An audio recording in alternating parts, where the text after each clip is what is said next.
qui a annulé la mort et mis la vie et l'incorruptibilité en lumière. Oh, bien-aimée sagesse de notre Dieu, quand tout était péché et honte, un dernier Adam pour combattre et pour nous sauver vint. Oh, amour si sage, cette chair et ce sang, qui en Adam avait échoué, devait de nouveau lutter contre l'adversaire, devait lutter et prévaloir. C'est Paul qui appelle Jésus le deuxième homme, le dernier Adam.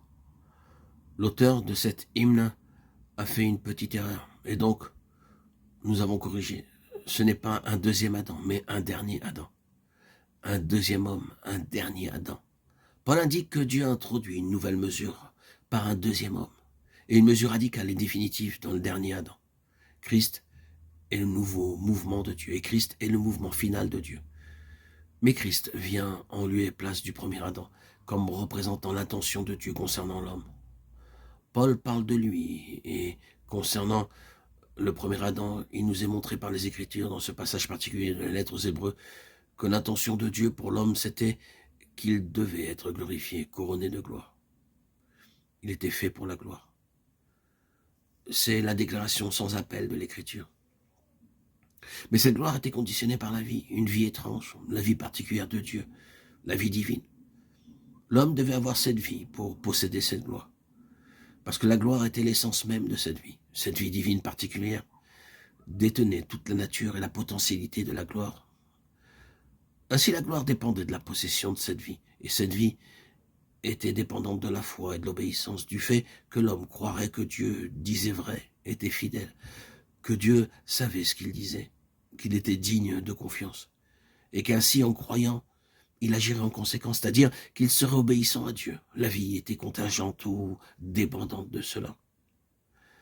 Mais nous savons que cet homme n'a pas cru Dieu. Cet homme n'est pas parvenu à la gloire de Dieu.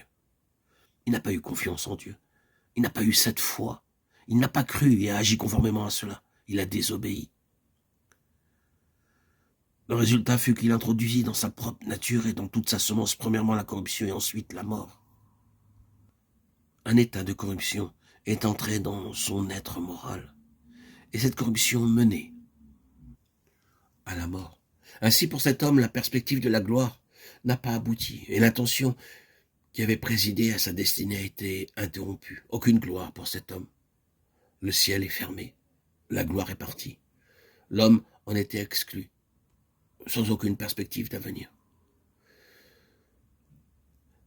Mais l'homme, paradoxalement, n'a pas accepté ce verdict divin, tellement il est devenu rebelle.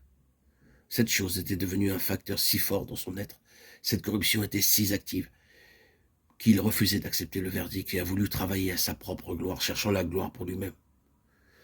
L'histoire de l'homme est celle d'un immense effort pour posséder la gloire, mais sans la recevoir de Dieu.